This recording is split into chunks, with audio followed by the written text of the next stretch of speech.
insane new power upgrade for Kaiju number 9. Kaiju number 8, aka Kafka, is losing himself. Mina confesses her feelings, and we get what we've been waiting for since chapter numero uno of the series. So make sure to stay tuned for this amazing chapter of Kaiju number 8.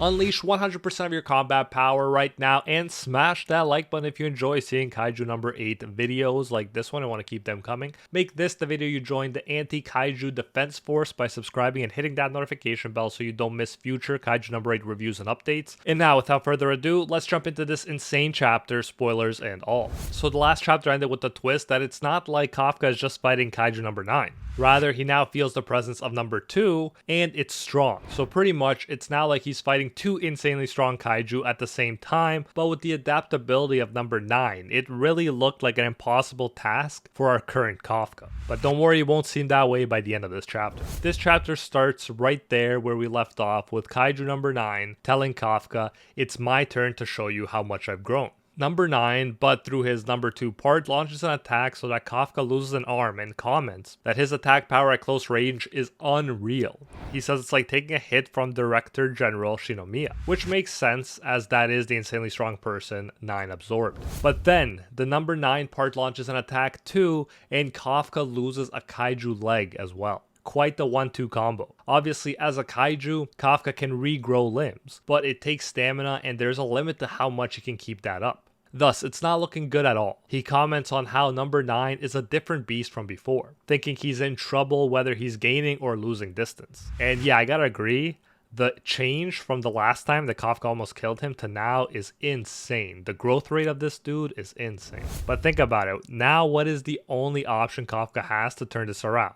We'll get into that before long. I often appreciate this mangaka's panel compositions, and this one really shows how outmatched Kafka is feeling. We get an image of a, by comparison, tiny Kafka being charged by a, by comparison, huge number 2 and number 9 at the same time. As he says, it's like he's taking them on at the same time. Now, he hasn't shown all of the attack variants yet that he was using to throw Kaiju number 9 off. He launches another one and he says the variant worked, but the problem is clear. As 9 says, he's learned that one now too. Using them plays into 9's hands because he's learning every move until Kafka will have no tricks left up his sleeve. For this reason, Kafka knows he has to settle this in one shot. And 9 is the worst and best kind of villain. The one who loves being impressed. Not only is he cool with Kafka surprising him, he encourages it, saying, "Show me more." These villains that are in love with a challenging fight are always terrifying. Despite his best efforts, Kafka realizes that he can't even endure 9's attacks if he doesn't use the other variants. He uses number 4 modified Rising Blast and it chips 9's teeth and blood falls from his mouth. But 9 loves it, saying how thrilling. Kafka thinks the obvious. He's going to extract everything at this rate until Kafka has no surprises up his sleeve and he's defenseless. And as if that wasn't bad enough, our boy Hoshina points out that it's been over 30 minutes since Kafka's transformation.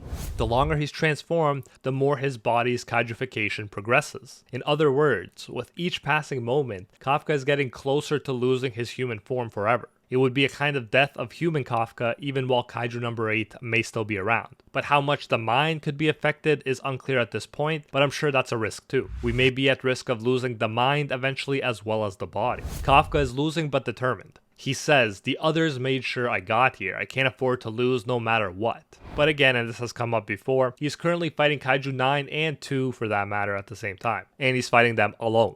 A big part of the series so far has been that he needs to learn to not expect to do everything himself. Yes, he had help getting there, but he needs to be open to help in this fight too. Now it's just a question of where that help will come from. For now though, he's still trying to finish 9 himself. He thinks this is it. He just needs to one-shot 9's core. He channels his inner Saitama and tries to end it in one punch, but 9 easily avoids it and just says, "I see you've run out of new moves." Man, how anticlimactic and depressing that must feel when your finisher move does nothing at all. Not only that, 9 launches an attack that reveals Kafka's kaiju core. In fact, 9, who is a master strategist at this point, thinks it's already over. He says checkmate, which again brings attention to how much of a strategist he is, as he proceeds to crush the core. Everyone is panicking. We see the core cracking, and then 9 says again, "Too bad. I guess this is the end." But then we get the epic twist of epic twists, and the moment we've been waiting for forever, since chapter 1 of this series. Kafka says, "No, not yet, 9. We see a flashback of Kid Kafka and Kid Mina when they promised to fight Kaiju side by side. Looks like Kafka now knows he can rely on her too, after he saved her earlier as well. He says, "It's not over because I've got the ultimate childhood friend."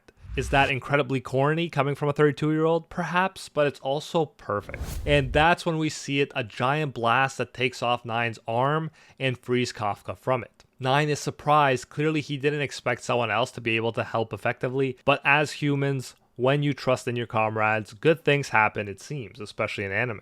Nine gets blasted even worse than the first time, and then Mina says, finally fully acknowledging Kafka, and I quote, "You've been like this since we were kids. You always run off into danger on your own," end quote. Kafka laughs and says, "You really do pack a wallop." Pay attention to that exchange. Definitely the teasing of close equals, and not the words of a superior and someone positioned underneath them. We get that also important flashback when Kafka told Mina not to worry about the kaiju since he'll be by her side at that point. She called him a liar before because she trusted him so much and he disappointed her. But he's redeemed himself and now she's smiling because they're doing it. They are both there fighting the biggest threat side by side. We all know these two are constantly thinking of each other and love each other, but to finally see Mina smiling and acknowledging Kafka's efforts is amazing. He's finally closed the gap that he wanted to close since chapter 1. In a way, he's finally worthy of her now, and she acknowledges it too. She says, and I quote, "Good thing you've got me by your side," end quote. And that's just a perfect line. She doesn't say, "Kafka, you're by my side," but even says that she is by Kafka's side.